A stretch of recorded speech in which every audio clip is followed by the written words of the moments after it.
Kære medlemmer af Vestfyns Lærerkreds, den nyeste udgave af Medlemsnyt for os er ude lige nu. Måske sidder du allerede med den i hånden.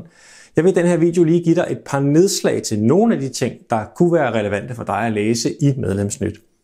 En af de ting, vi skriver om, det er de elementer fra folkeskolens kvalitetsprogram, som træder i kraft her efter sommerferien. Og en af dem kunne være juniormesterlærer. Det er nyt for os alle sammen. Vi håber selvfølgelig, at de elever, der får mulighed for at prøve kræfter med det, vil synes, det er ret fantastisk.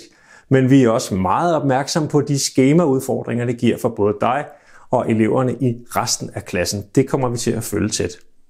Så er der også i det nye skoleår, at prøvetrykket det lettes en lille smule, så når vi kommer til sommerferien, så vil der ikke være 8 prøver, men 6 prøver. Det hilser vi velkommen, og især at multiple choice prøverne i naturfag, i udtræksfagsdelen, at de forsvinder. Dem har der måske ikke været alt for meget læring i. En anden ting, vi kommer til at holde et skarpt øje med i Vestfyns Lærerkreds, det er de timer, der nu er i det, der hedder timebanken.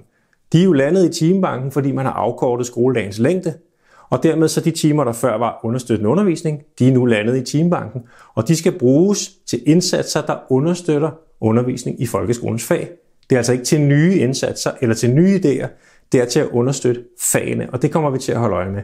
Det skulle gerne betyde flere tolærertimer, det skal betyde klassens tid, og det skal betyde en særlig indsats for de mest udfordrede elever i særligt dansk og matematik, så det kommer vi til at følge tæt. Og nu jeg alligevel har dig, så vil jeg benytte lejligheden til at lave et lille reklameindslag for vores medlemskonferencer i DLF. Der er 3 stykker her i efteråret, 3 forskellige steder, og det ene sted er Gammel Agernes, så det er jo lige i vores baghave. Det plejer at være super fedt, og hvis det nu kunne være noget for dig og dine kolleger, så kig ind på DLF-min side og se, hvad du skal vide om tilmelding og indhold. Det plejer altså at være rigtig, rigtig fedt. Til sidst vil jeg lige nævne, at vi også skriver noget om, hvordan man skal forholde sig, hvis man er nyansat i Assens Kommune og nu kigger ind i en ferie. Hvad har man måske optjent af ferie, og hvad har man ret til, og hvor kan man finde information om det? Desuden så kan vi jo alle sammen blive syge i ferien. Hvis det sker, hvordan skal man så forholde sig?